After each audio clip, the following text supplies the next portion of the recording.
মনে করছি তাদেরকে জোরপূর্বক করা হয়েছে। এবং একই সাথে আপনারা অবশ্যই দেখেছেন যেই প্রেস ব্রিফিংটি দেওয়া হয়েছে সেই ব্রিফিংটি তারা দেখে দেখে পড়ছেন। সুতরাং এটা কখনো অন্য কোনো ব্রিফিং এ আপনারা পুরোপুরি তাদের মন্তব্য কখনো দেখেন নাই। হ্যাঁ, একবার দুবার একটু তাকাতে পারে সেটা বিষয়, কিন্তু কখনো সেটি কিন্তু দেখে দেখে পড়েন নাই।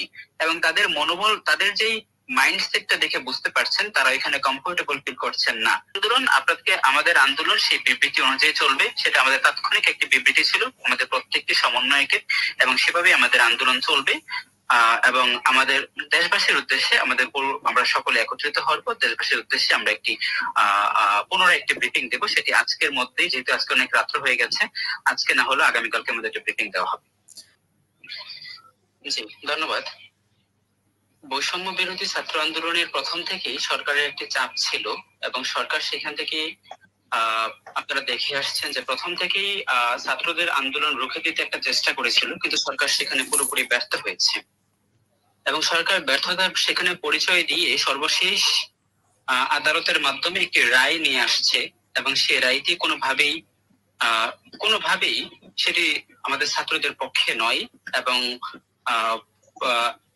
এবং এরপর একাধিকবার আমাদের আন্দোলন যখন আমাদের প্রধান সমন্বয়গুলোকে যখন নিয়ে নেওয়া হয়েছে, তাদেরকে আটক করা হয়েছে, তখন আব্দুল হান্নান মাসুদ সমন্বয়ক এবং একই সাথে হচ্ছে মাহিন সরকার, এবং তারা একটি ঘোষণা দিয়েছিল গতকালকে, সরকারকে 24 ঘন্টার একটি আলটিমেটাম দিয়েছিল, যাতে, এবং একটি 3 দফা দাবি তাদের কাছে আপাতত পেশ করেছিল, যাতে ছাত্রদেরকে যাদেরকে আটক করা হয়েছে তাদেরকে যাতে ছেড়ে দেওয়া হয়। এবং একই সাথে আপনারা, আমি যে 3টা দাবি, সেই 3টা দাবি আপনারা হয়তো দেখেছেন। এবং তারপর পরই আজকে যে বিষয়টা হয়েছে, যে ছাত্রদেরকে আমরা যেটা মনে করছি পুরোপুরি একটা জিম্মি করে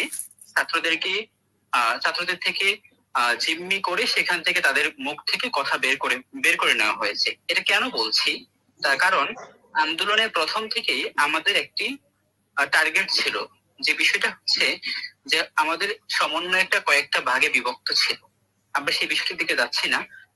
যে তাদের মধ্যে প্রধান যারা ছিল তাদের মধ্যে একটা ছিল, যদি তাদেরকে কখনো গ্রেফতার করা হয় বা আটক করা হয়, তাহলে যাতে তাদের মাধ্যমে জোরপূর্বক কোনো বিবৃতি দেওয়ানো হলেও সেটি যাতে অন্যান্য সমন্বয়করা বা দেশবাসী যাতে মেনে না নেয়, সেই বিষয়টি কিন্তু প্রথম থেকে ছিল। সুতরাং আমরা সেটাই মনে করছি তাদেরকে জোরপূর্বক করা হয়েছে। এবং একই সাথে আপনারা অবশ্যই দেখেছেন যেই প্রেস ব্রিফিংটি দেওয়া হয়েছে সেই ব্রিফিংটি তারা দেখে দেখে পড়ছেন। সুতরাং এটা কখনো অন্য কোনো ব্রিফিং এ আপনারা পুরোপুরি তাদের মন্তব্য কখনো দেখেন নাই।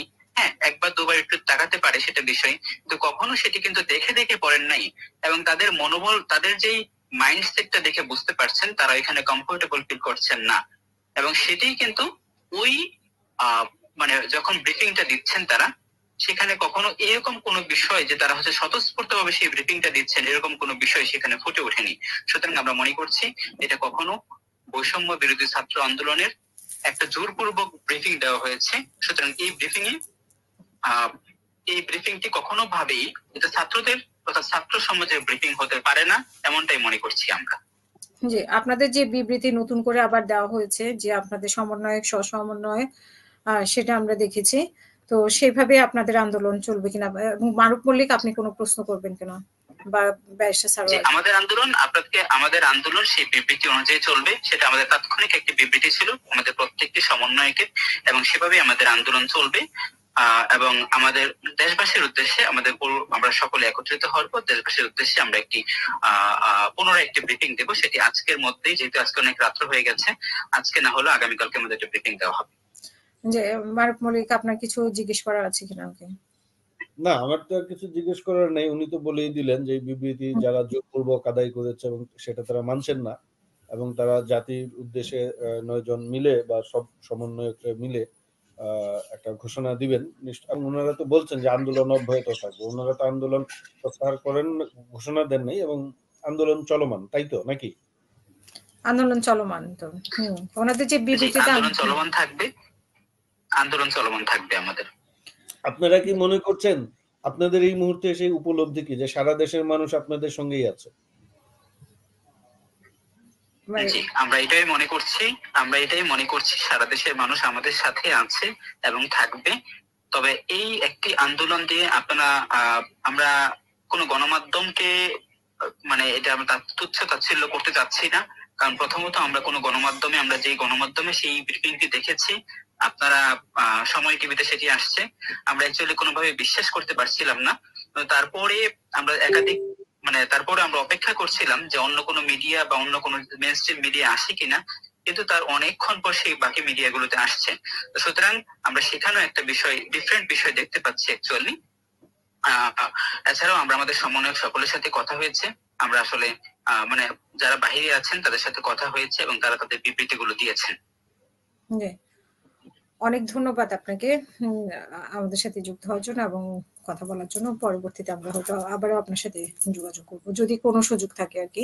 ওই ইতিমধ্যে আমরা শুনেছি যে মানে রাতের বেলায় ধরপাকড় করছে, এখনো ধরপাকড় করে নিয়ে যাচ্ছে, সেরকম কোনো ভয় ভীতি আপনাদের মধ্যে এখন কেমন বিরাজ করছে, এটা একটু যদি বলেন তারপরে। সেটি এখন অবশ্যই অনেক বেশি বিরাজমান আছে। যে কোনো সময় আমাদেরকে গ্রেফতার করা হতে পারে, এটা অবশ্যই। কারণ আমাদের মানে সরকার এখন চাচ্ছে এটি যে যদি বাকি যারা আছেন তাদেরকে হয়তোবা যদি আমরা গ্রেফতার করতে পারি, আটক করতে পারি, তাহলে হয়তোবা আমাদের যে পরিকল্পনা সেটা অনেকটাই সফলতা হবে। আমরা আবারও বলছি, আমাদের প্রথম থেকে বৈষম্য বিরোধী ছাত্র আন্দোলন সেটি কোনোভাবেই সরকার পতনের আন্দোলন ছিল না এবং এখনো আমাদের নেই। আমাদের একটাই প্ল্যান, সংস্কার করা, আমাদের দাবিগুলো মেনে নেওয়া। আমাদের দাবি কখনো সরকার পতনের জন্য নয়। সুতরাং আমরা সরকারকে আহ্বান জানাচ্ছি সেটি যে কোনোভাবেই এই আন্দোলনকে, আমাদের আন্দোলন কোনো জ্বালাও পোড়াও আন্দোলনও না, এটি শুধু আমাদের যৌক্তিক দাবির আন্দোলন, কিন্তু সেখান থেকে আপনারাই একটা ডিফারেন্ট দিকে নিয়ে গিয়েছেন এবং সেটি এখন জনগণের আন্দোলনে মানে পরিণত হয়েছে। কারণ শত শত লাশের উপর দিয়ে কখনো একটি আন্দোলনকে ধ্বংস করা যায় না, শত শত লাশ সেখানে পড়ে গেছে। এখন তাদেরকে যদি আমরা আন্দোলন বন্ধ করে দেই, আমরা কখনো সেই ছাত্র সমাজের যে দাবি, সেই ছাত্র সমাজের দাবি থেকে আমরা বিচ্যুতি হয়ে যাব। তো সুতরাং আমরা ছাত্র সমাজের বুকের উপরে পা দিয়ে কখনো আমাদের আন্দোলন বন্ধ করতে পারি না। কিন্তু আপনাদের যে 1 নম্বর দাবি যে এই সকল হত্যার দায় নিয়ে প্রধানমন্ত্রীকে প্রকাশ্যে জাতির কাছে ক্ষমা চাইতে হবে, এখন প্রধানমন্ত্রী যদি আপনাদের 1 নম্বর দাবিটি মেনে নেন, তাহলে তো উনি আর প্রধানমন্ত্রী পদে থাকার যোগ্যতা হারাবেন। কারণ উনি যদি সকল হত্যার দায় নেন এবং জাতির কাছে ক্ষমা প্রার্থনা করেন, তাহলে তো এই হত্যার জন্য উনিই দায়ী হবেন।